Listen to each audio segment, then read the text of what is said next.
우리는 지난 3개월 동안에 그 민수기 말씀을 잠시 멈추고 마태복음 말씀을 함께 나누었었는데요.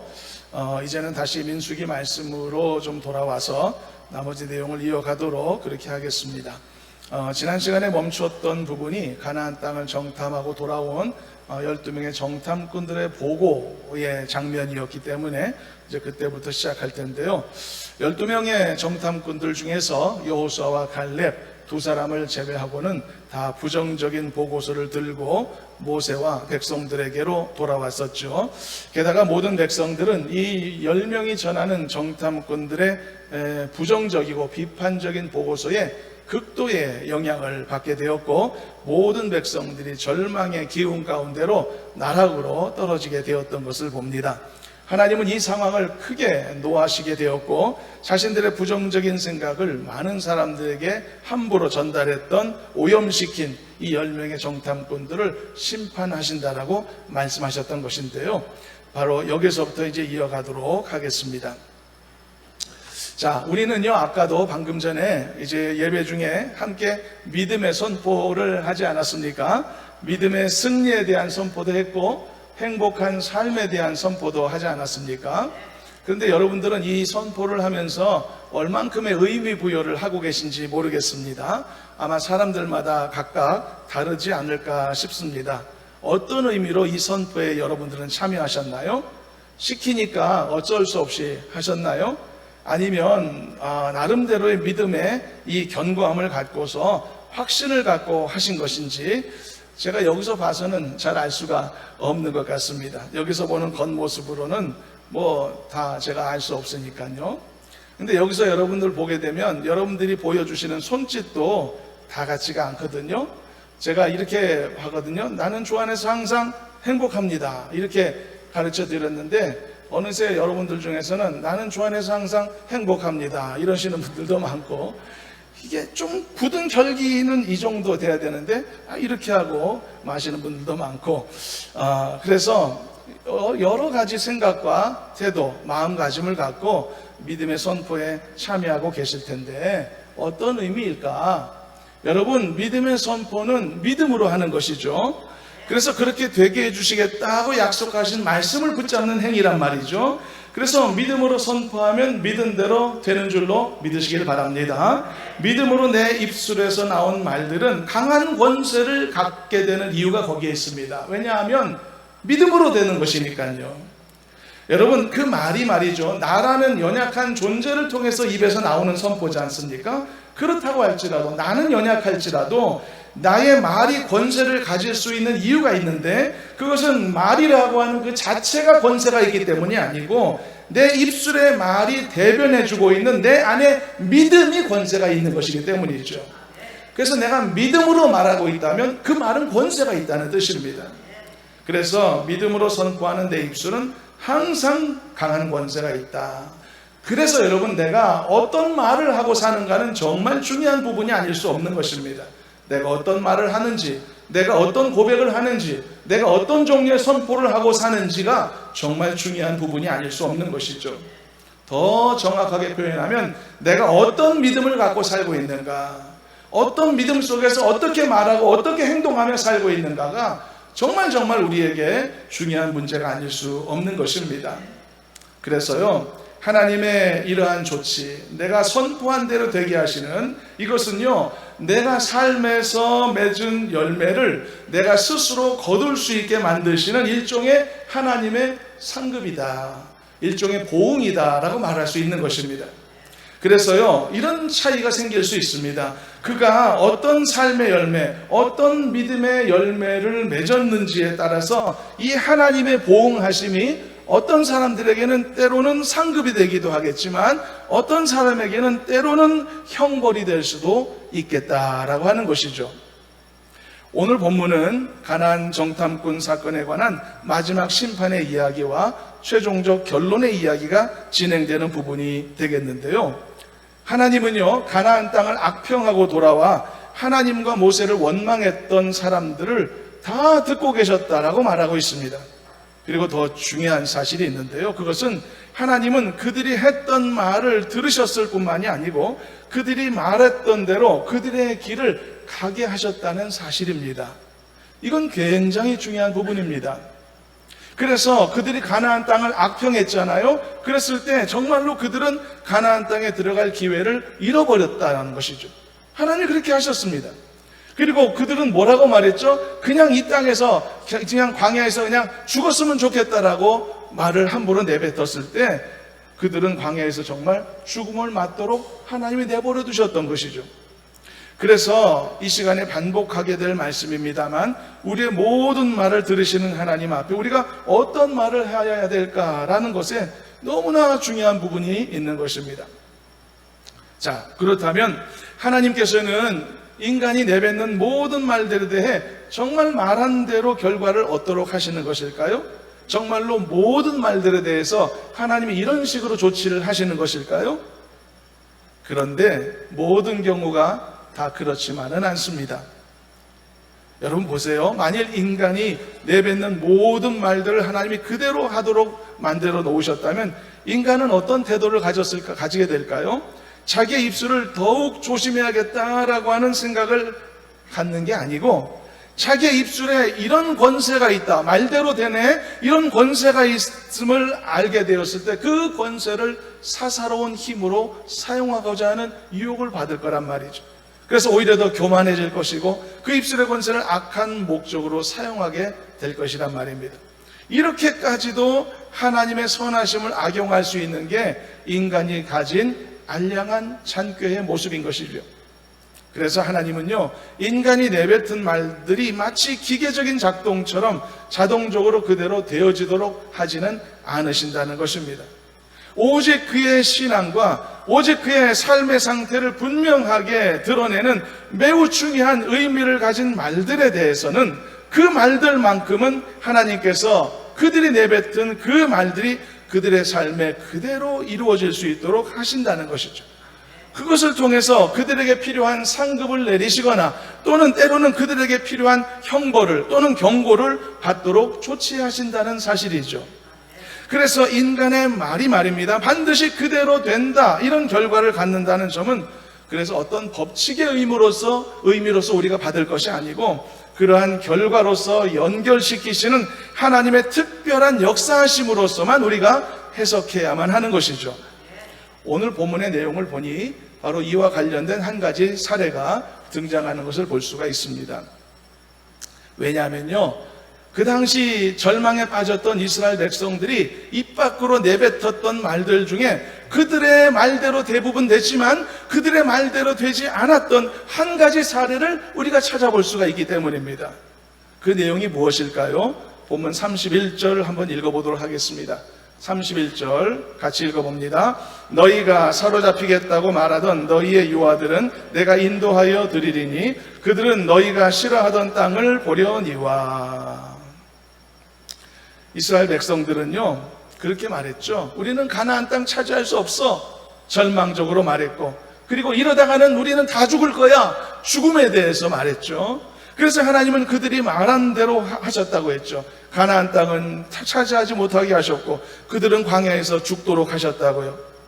다 그들이 말한 대로 됐단 말이죠. 불행한 결과이긴 하지만 그들의 입술의 열매를 그들이 거두게 하셨단 말이죠. 그런데 그 중에서도 단 한 가지만큼은 그들이 말한 대로 되지 않게 하셨던 겁니다. 그게 뭘까? 바로 그들의 자손들에 관한 말입니다. 이건요, 정말 놀라운 사실입니다. 알고 보면 엄청난 은혜입니다. 그들은 지금 뭐라고 말했습니까? 자신에 대해서만 말한 게 아닙니다. 괜히 가나안 땅 차지하려고 도전했다가 덤비다가는 우리들의 자식들까지 다 죽일 거다. 모두 다 사로잡히고 포로가 되고 자식들도 다 망할 거라고 말했단 말입니다. 그런데 하나님은 뭐라고 하셨습니까? 그들이 했었던 그 말만큼은 실현되지 않도록 인도하셨다는 것이죠. 이건 정말 놀라운 하나님의 긍휼하심인 겁니다. 어리석은 부모의 말대로 되도록 이끌지 않으셨으니까 말이죠. 여러분들은 대부분 다 부모셨고 지금도 부모시고 현역 부모도 있고 은퇴 부모도 있고 어쨌든 다 부모이실 텐데, 그런데 자식을 키우다 보면은요, 때로는 부모로서 자식에게 잘못하는 경우들도 얼마나 많습니까? 솔직하게 말하면요. 부모가 어리석어서 자식들에게 좋은 영향을 주지 못하는 경우들도 사실 얼마나 많습니까? 어떤 부모는 지나치게 자식을 간섭하고 제압해서 자신감이 없고 눈치나 보는 안타까운 모습으로 길러내기도 하고, 어떤 부모는 반대로 지나치게 자식에게 모든 걸 다 퍼부어서 교만하고 버릇없는 자식을 만들기도 하고, 자기 자신에 대한 객관적 판단력을 상실한 사람으로 만들기도 하고, 때로는 세상에 나가서 공감 능력이 없는 그런 사람으로 만들어내기도 하고, 때로는 반사회성 인물로 길러내기도 하는 사례가 없지 않지 않습니까? 어떤 부모는 자식에게 깊은 편견을 심어주기도 하죠. 내가 갖고 있는 생각이 다 옳다라는 생각으로 옳지 않은 생각을 자식들에게 주입시키기도 하고, 어떤 부모는 자신이 갖고 있는 나쁜 습관이나 또는 버릇을 은연중에 자식에게 전달하는 그런 경우들도 없지 않지 않습니까? 제가 여러 이렇게 심각한 사례들만을 언급했지만, 사실 우리가 잘 생각해 보면 이 세상에서 부모로서 말이죠, 자기 자식들에 대해 완벽한 카운셀러의 역할을 할 수 있는 사람이 얼마나 될까요? 완벽한 조언자로서 역할을 할 수 있는 사람, 완벽한 생활의 모범인으로서 삶의 모범을 보여줄 수 있는 그런 부모들이 과연 몇 명이나 될까요? 아무 부끄러움도 없고 모자라움도 없는 그런 부모의 모습 말입니다. 모두 다 모자람이 많은 부모들이란 말이죠. 과연 여러분, 이 세상의 모든 자식들이, 근데 한번 생각해 보십시오. 부모들도 연약한 부모, 모자란 부모도 많은데 자신의 부모의 말을 모든 자식들이 100% 다 듣는다고 한번 생각해 보십시오. 그들이 다 전부 훌륭한 사람으로 성장할 수 있을까요? 그렇지 못할 거란 말입니다. 왜냐하면 이 세상에는 못된 부모들도 많고요, 못되지 않았더라도 어리석은 부모도 꽤 많기 때문이죠. 이런 부족한 부모, 부족한 가정 안에서도 때로는 훌륭한 자손들이 배출된단 말이죠. 그렇다면 이게 얼마나 하나님의 큰 은혜입니까? 부모의 어리석음대로 인도함 받지 않도록 하나님이 자식들을 지켜주시기도 한다는 것이죠. 하나님이 우리의 자식들을 지켜주시는데 세상으로부터, 악한 것으로부터 지켜주시기도 하지만 때로는 어느 순간에 미련한 부모로부터 지켜주시기도 한단 말이죠. 그 하나님의 지켜주심과 그 하나님의 보호하심 안에서 우리의 가정 안에서 하나님께서 그런 자식들을 이렇게 일으켜주시고 그리고 성장시켜 주신다는 말입니다. 오늘 본문이 바로 그와 유사한 케이스인 거죠. 이 10명의 정탐꾼들의 말대로라면, 그리고 이들의 말에 영향받아서 절망 속에 빠졌던 많은 백성들의 말대로라면 그들의 자식들은 다 적들에게 사로잡히고 말았을 겁니다. 죽임을 당하고 불행을 면치 못했을 거란 말이죠. 그러나 하나님은 자기 자신들의 운명에 대해서는 그들의 말대로 되도록 그냥 놓아두셨지만은 그들의 자손들의 운명에 대해서만큼은 그들이 내뱉었던 어리석은 말대로 되지 않도록 강하게 이끄셨다는 이야기입니다. 그래서 이게 하나님의 은혜라고 우리가 말하지 않을 수 없는 것이죠. 그래서 여러분, 만일 여러분들의 가정에도 좋은 자녀손들이 혹시 있다면은 여러분들의 자랑이기 이전에 하나님의 은혜라는 사실을 알고 고백하는 여러분 되기를 주님의 이름으로 축원합니다. 내가 잘 키워서 이렇게 된 거 아닙니다. 내가 뭘 잘해서 된 것 아닙니다. 하나님의 은혜일 뿐인 것입니다. 때로는 때로는 좋은 역할 많이 하죠. 자녀들을 위해 기도하고 헌신하고 그리고 보듬고. 그러나 모든 부모가 항상 지혜로운 것은 아니기 때문에 잘못된 조언할 때가 얼마나 많고 어리석은 길로 인도할 때가 얼마나 많습니까? 자식들보다도 더 멀리 보지 못해서 이 잘못된 말과 생각을 전달할 때가 얼마나 많습니까? 그럼에도 불구하고 하나님께서 우리 자녀손들을 지키고 인도하셨다면 하나님의 은혜죠. 자, 그렇다면 이스라엘의 자손들에 대해서 하나님이 어떻게 하기로 하셨을까? 좀 구체적인 내용을 읽어보겠습니다. 31절을 다시 한번 읽어보겠습니다. 읽어봅니다. 너희가 사로잡히겠다고 말하던 너희의 유아들은 내가 인도하여 드리리니 그들은 너희가 싫어하던 땅을 보려니와. 자, 뭐라고 말씀하셨냐면요, 하나님은 너네 자손들에 대해서는 내가 가나안 땅 들어가게 만들 거야 라고 말씀하신 겁니다. 너네들은 절망하고 낙심해서 나는 못 간다 말하고 난 이 땅에서 죽어버릴 거야 말하지만은 네 말대로 니들이 되는 것이지만은 그러나 너희들의 자손들에 대해서만큼은 내가 특별히 보호하겠다. 내가 특별히 이끌어주겠다. 라고 말씀하신 겁니다. 그래서 이것이 얼마나 큰 은혜냐는 것이죠. 그들의 자손들마저도 그들이 함부로 내뱉은 말처럼 되었다면 얼마나 불행한 일입니까? 자, 그렇다면 왜 하나님은 그들의 말을 두 가지로 이렇게 구분하셨을까요? 그들로부터 나왔던 어떤 말들에 대해서는 그들의 말대로 되게 하셨고, 또 그들로부터 나온 또 다른 어떤 말들에 대해서는 그들의 말대로 되지 않게 하셨단 말이죠. 그러면 이 구별은 하나님의 어떤 기준에 따라 이렇게 나누신 것일까요? 여기에 대해서 우리는 이렇게 한번 구분해 볼 수 있을 겁니다. 그들은요, 그들 자신들에 대해서나 자손들에 대해서까지 다 절망과 원망과 저주스러운 말만 했었죠. 그러나 하나님은 이렇게 구별하신 것이 아닐까요? 자기 자신에 관한 저주의 말에 대해서는 그 말이 자신들에 대한 말이니까 말대로 되도록 그냥 놓아두셨지만은 자기 자신이 아닌 타인에 대한 저주의 말에 대해서는 그 말대로 되지 않도록 하셨던 것은 아닐까요? 엄밀히 말하면 자기의 자손들도 자기가 아니라 타인에 속한 존재들이니까 말이죠. 만일 하나님이 이런 기준으로서 그들의 말들이 현실이 되도록 하는 것에 구분을 지으신 게 맞다면 이건 또 하나의 중요한 의미를 우리에게 전달하는 것입니다. 그것은 자신에 관한 저주나 혹은 자신의 입에서 나오는 타인을 향한 저주라고 할지라도 결과적으로 그것은 오직 그 말을 내뱉은 내 자신에게만 관련되어 있다는 것이죠. 이것은 그렇다면 정말 큰 교훈이 아닐 수 없는 것이고, 그리고 삶의 도전이 될 수 있는 말씀인 것이죠. 쉽게 말하면 내가 누군가를 욕하거나 저주했다고 해서 나의 그 저주가 그 사람의 인생과 운명에 심각한 영향을 끼치는 게 아니라는 이야기라는 말입니다. 명백하게 하나님의 뜻을 전달하고 대언했던 선지자들의 경우는 제외하고요. 하나님의 말씀을 대언한 사람들이니까 그 선지자들은 때로는 어떤 시대 앞에 축복을 말하기도 하고 어떤 시대 앞에 경고를 말하기도 하고 저주를 선포하기도 했지만은 그건 사사로운 것이 아니었지 않습니까? 하나님의 말씀을 대언했으니까 그 사례를 제외한다면 말이죠. 단지 타인을 욕하고 저주하고 했던 그 나 자신만 더러워지는 것입니다. 그리고 모든 악한 말들에 대한 그 책임은 다 내가 짊어져야 된다는 교훈이 아닐까. 그런 의미로 볼 때 하나님께서 그들의 자손들에 대해서는 그들이 했던, 부모들이 했던 말대로 버려두지 않으셨다는 것은 우리에게 큰 교훈이 될 수 있는 것입니다. 바로 이런 부분을 생각할 때 더더욱 우리는 우리의 입술에 무엇을 담아야 될까 점검하고 도전받을 필요가 있는 것이죠. 저주의 말이나 낙심의 말은 나에 대한 것이든 타인에 대한 것이든 다 해롭고 다 무익한 것일 뿐이라는 것을 우리가 알 필요가 있는 것이죠.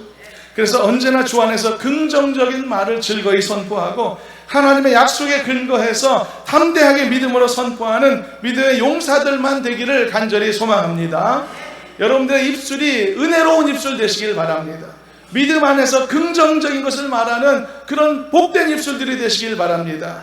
선한 것을 위하여 쓰임받는 아름다운 입술과 여러분들의 믿음이 되기를 간절히 소망합니다. 믿음의 선포를 이렇게 해도 괜찮고 저렇게 해도 괜찮습니다. 이것은 단지 몸짓에 불과하니까 여러분들이 우리가 하는 믿음의 선포도 마찬가지입니다. 힘있게 감당하시길 바랍니다.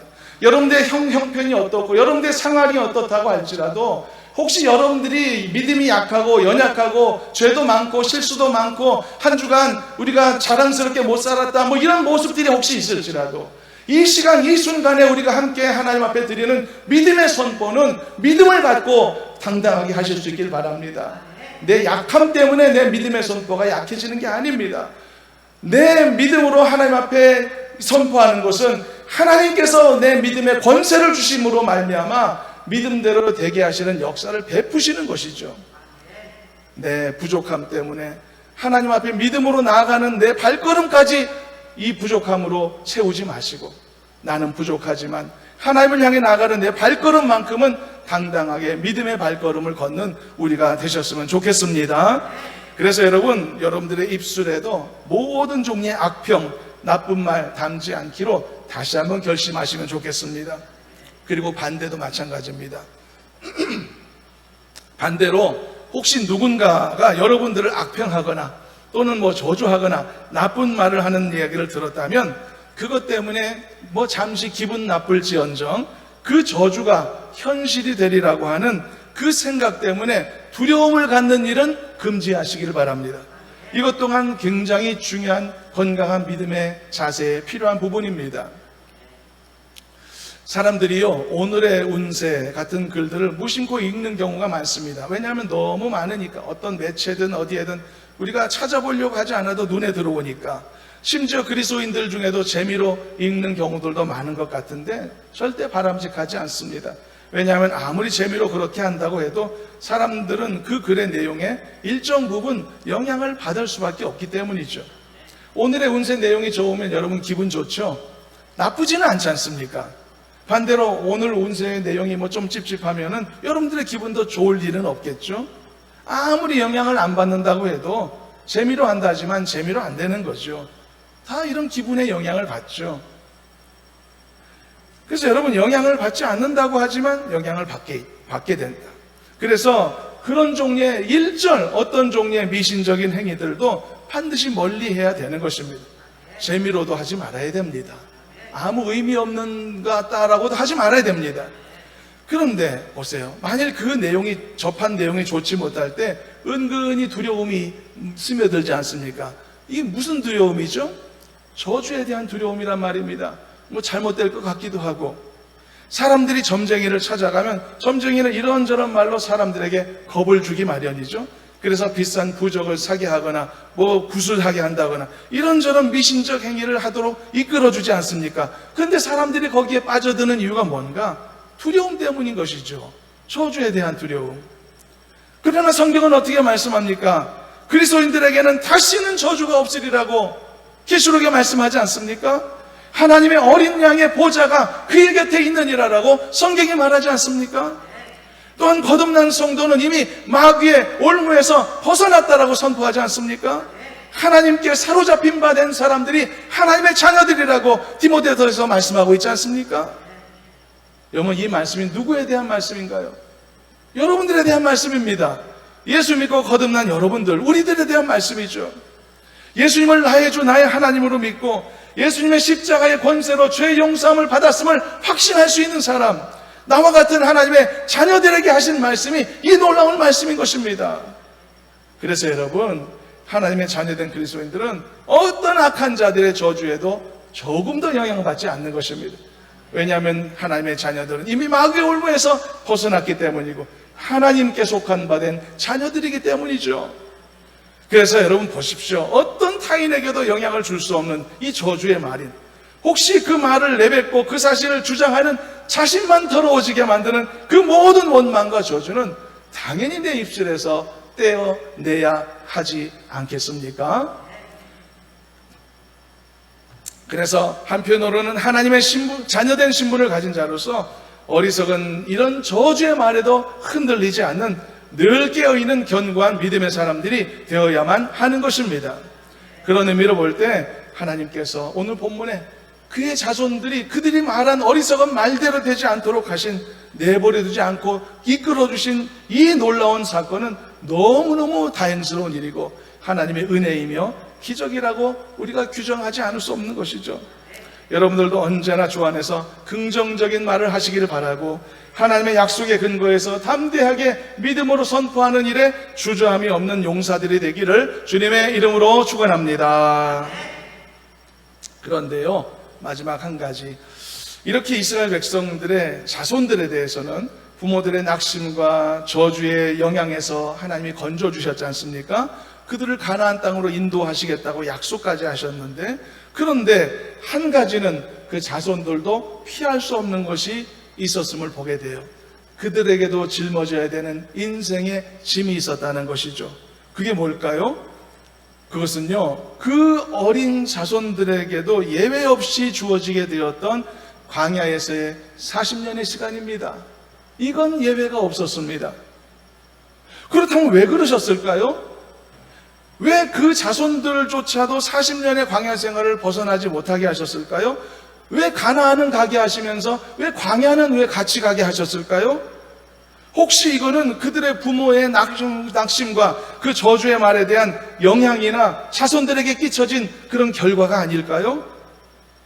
구약 성경에 보니까 부모들의 범죄에 대한 영향이 자손의 3, 4대까지 미친다는 말씀도 있는 것처럼 이것이 이 말씀의 사례인가요? 여러분, 그러나 단편적으로 이런 말씀들을 생각하고 넘어갈 수는 없습니다. 진짜 이유가 뭘까? 오늘 본문의 내용을 참고해 보면 하나님께서 이스라엘의 이 어린 자손들에게까지도 광야의 40년의 시간을 허락하신 것에는 몇 가지 중요한 이유가 있음을 발견하게 되는데요. 첫 번째, 하나님의 형벌이 완성되기까지는 시간이 필요했기 때문이었습니다. 32절, 33절 읽어보겠습니다. 본문 32절부터 읽어봅니다. 너희의 시체는 이 광야에 엎드러질 것이요 너희의 자녀들은 너희 반역한 죄를 지고 너희의 시체가 광야에서 소멸되기까지 40년을 광야에서 방황하는 자가 되리라. 하나님은 원망하고 저주하는 백성들이 광야에서 죽게 되리라고 하셨죠. 그런데 이거는 단기간에 이루어진 일이 아닙니다. 40년이라는 긴 광야 생활을 통해서 점진적으로 이루어지게 될 하나님의 계획이었죠. 그래서 원망하고 저주했던 윗세대들이 광야에서 죽기까지 그들의 자손들도 역시 40년이라는 광야의 시간을 함께 할 수밖에 없었던 겁니다. 이게 첫 번째 이유고요. 두 번째 이유, 이게 더 중요합니다. 광야에서의 40년의 시간은 그들의 부모에게는 형벌의 의미의 시간이었겠지만 앞으로 가나안 땅에 들어갈 그들의 자녀손들에게는 형벌의 의미가 아니라 훈련의 의미였기 때문입니다. 34절도 읽어보겠습니다.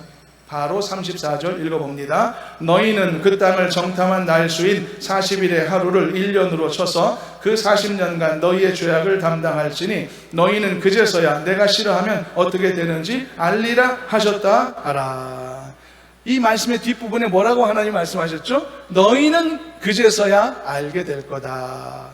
광야 생활하면서 깨닫게 될 것들이 있다라고 말씀하신 거죠. 니들이 광야 생활 40년 걷다 보면 그제서야 알게 될 거다. 여러분 보세요. 가나안 땅에 들어가지 못할 당사자들이 있었죠. 그 당사자들에게 있어서 광야는 무슨 의미일까요? 고통과 형벌의 의미를 넘어서지 못합니다. 고통의 의미밖에 없습니다. 그렇지만 가나안 땅에 나중에 들어가게 될 그들의 자손들에 대해서는 그들에게 있어서 광야는 무슨 의미일까요? 훈련의 의미이고 준비의 의미가 되는 것입니다. 그리고 이후에 얻게 될 하나님의 축복의 의미와 가치를 더 소중히 깨닫게 되고 깊이 알게 되는 매우 유익한 시간이 될 수 있다라고 하는 것이죠. 큰 의미의 차이가 있는 것입니다. 여러분, 유기징역, 무기징역의 차이를 아시죠? 벌 받으면 감옥에 갇히죠. 유기징역을 선고받은 사람은 결국은 형기를 마치면 자유를 얻게 되죠. 출소하게 될 것이기 때문에, 그래서 얼마든지 유기징역자들은 그 징역살이를 귀하고 의미 있게 보낼 수도 있습니다.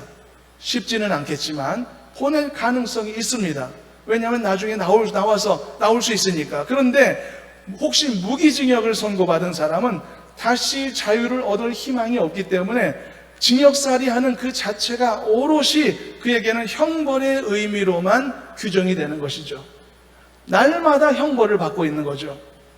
그런 의미에서 이스라엘 백성들의 이 자손들은 부모의 저주를 짊어진 게 아니고 그들에게서만큼은 취소하지 않기로 하셨던 이 가나안 땅의 영광을 위하여서 하나님이 그들을 준비시키시고 그들을 훈련시키시고 단련시키셨던 하나님의 은혜의 시간을 힘입게 되었다라고 우리가 규정해야 되는 것 아닐까요? 어디에서? 광야에서요. 얼만큼의 시간 동안? 40년의 시간 동안 말입니다. 그래서 이스라엘의 어린 자손들에게 있어서 광야 생활은 저주가 아닙니다. 이것은 은혜인 것이죠. 알고 보면 하나님의 은혜인 것이죠. 부모로부터 물려받은 저주가 아닙니다. 하나님으로부터 받은 은혜의 시간인 것이죠. 자, 여기까지 보았다면 그러면 이 광야의 40년은 누구를 위한 40년이었을까요? 이제 분명히 말할 수 있죠. 가나안 땅에 들어가게 될 약속의 자손들을 위한 40년이었던 겁니다. 이렇게 그가 어떤 사람이냐에 따라 광야의 의미가 이만큼 달라지는 것이죠. 오늘 말씀의 제목이 뭐였죠? 그들에게 있어서 광야란 어떤 의미냐는 제목이 아니었습니까? 그들이 여기에서 제가 뭐를 말하려고 했는지 이제 아시겠죠? 그들은 둘로 구분되어 있는 거죠. 이 기존 세대들, 원망하고 절망했던 기존 세대들, 또 그들의 자녀손들, 그들에게 있어서 광야 생활은 의미가 달랐다. 바로 그런 말씀을 지금 전개하고 있는 것입니다. 오늘날에도 마찬가지입니다. 예수 믿고 거듭나서 하나님의 나라에 들어가게 될 백성들에게 있어서 광야 생활을 같은 수십 년의 인생이 있죠. 그 인생의 시간은 필연적으로 하나님의 은혜일 수밖에 없는 겁니다. 믿고 고백하는 우리가 되시기를 간절히 소망합니다. 내가 살고 있는 게 은혜입니다. 무조건 은혜입니다. 뒤집어 봐도, 그리고 똑바로 봐도 은혜입니다. 그리고 앞으로 봐도 뒤로 봐도 그 은혜일 수밖에 없는 것입니다. 광야를 살고 있는 내 인생 자체가 은혜입니다. 왜 그렇게 말할 수밖에 없느냐? 이것은 하나님의 나라를 가기 위한 과정이니까요. 나로서는 영원한 주님의 나라를 향한 과정이니까요. 그러니까 은혜일 수밖에 없는 것이죠. 그렇지만 혹시 만일 그가 거듭나지 못한 불신자로 살다 죽게 될 사람이라면 그에게 있어서 광야의 수십 년의 시간은 어떤 의미일까요? 서서히 죽음과 멸망을 향해 나아가는 형벌의 의미가 되는 것입니다. 그래서 형벌의 의미인 것이죠. 아무리 광야가 재밌어도 형벌은 형벌인 것입니다. 아무리 광야에서 잘 나가고 그리고 떵떵거리고 부유하게 살고 있다라고 하더라도 정답은 달라지지 않는 것입니다. 엎어치나 매치나 정답이 안 달라지는 겁니다. 그들에게 있어서, 무기징역자들에게 있어서, 그들에게 있어 광야 생활은 절망이며 형벌일 수밖에 없다. 그래서 여러분, 만일 내가 예수 믿고 거듭난 하나님의 자녀라면 내가 이 인생을 살고 있다는 것 자체를 감사해야 할 줄로 믿습니다. 그리고 영광 돌려야 할 줄로 믿습니다. 여러분, 내가 아무리 광야에서 지금 힘든 삶을 살고 있다고 할지라도, 남들보다 몇 배나 무거운 인생의 짐을 무겁게 지고 지금 살고 버티고 있다라고 할지라도 나의 인생의 광야 시간은 무조건 하나님의 은혜다. 아무리 생각해도 하나님의 은혜라고 하는 사실을 여러분 잊지 않는 우리가 되셨으면 좋겠습니다. 왜냐하면 나는 약속의 자손이니까, 나는 하나님의 은혜 가운데 하나님의 나라에 들어가게 될 하나님의 백성이 되었으니까 말이죠. 그렇기 때문에 나는 믿음 안에서 반드시 성공할 것이고, 믿음 안에서 절대 주저앉지 않을 것이고, 믿음 안에서 승리의 길을 끝까지 걸어가게 될 줄로 믿습니다. 그러므로 예수 믿는 하나님의 모든 자녀들에게는 항상 그래서 소망이 떠나지 않게 되는 것입니다. 낙심하지 않을 분명한 이유가, 근거가 우리에게 주어져 있기 때문인 것이죠. 말씀을 맺겠습니다. 사랑하는 여러분, 절대 낙심하지 않은 믿음의 용사들로 거듭나시기를 주님의 이름으로 축원합니다. 또 모든 세상의 염려 근심 다 내려놓고 상한 마음에 저주하거나 불평하거나 하는 모든 유혹들을 다 끊어내시기를 바라고, 여러분 자신의 인생의 앞길에 대해서도, 여러분들의 자녀손들의 인생의 앞길에 대해서도 하나님께서 함께 하실 것을 믿고 의지하며 끝까지 맡기는 여러분 되시기를 간절히 소망합니다. 때로는 부모로서, 때로는 카운셀러로서 여러분들의 부족함이 있을지라도 하나님께서 다 커버하실 것입니다. 하나님께서 여러분들로부터 자녀들을 지켜주실 것입니다. 모든 것으로부터 하나님께서 자녀들을 지켜주셔서 가장 알맞은 길로, 은혜의 길로 인도하여 주실 줄로 믿습니다. 여러분 자신들도 마찬가지입니다. 여러분들이 아무리 부족하더라도 여러분들은 하나님의 자녀로 인침받은 사람들이기 때문에 여러분들의 성공은, 여러분들의 구원은, 여러분들의 승리는 하나님이 책임져 주신 바 되었음을 잊지 마시기를 바랍니다. 그러므로 낙심하지 않는 용사로 서시기를 권면합니다. 여러분들은 약속의 사람들입니다. 여러분들은 승리를 보장받은 사람들입니다. 여러분들의 때로는 황량한 이 광야 같은 인생이라고 할지라도 이 인생이 종착지가 아니고, 그리고 이 시간은 과정일 뿐이라는 사실. 그러므로 어떤 상황에서도 광야 같은 내 인생 시간들을 잘 감당하여 영광스러운 가나안의 기쁨을 경험하는 우리 모두가 되기를 주님의 이름으로 축원합니다. 하나님 감사합니다. 우리에게 이 믿음의 길을 걷도록 인도하시고 함께하여 주셨음을 감사합니다. 우리가 지쳐 넘어지지 않기를 간절히 원합니다. 우리를 일으켜 세워 주시옵시고 힘과 능력을 더하여 주시기를 원합니다.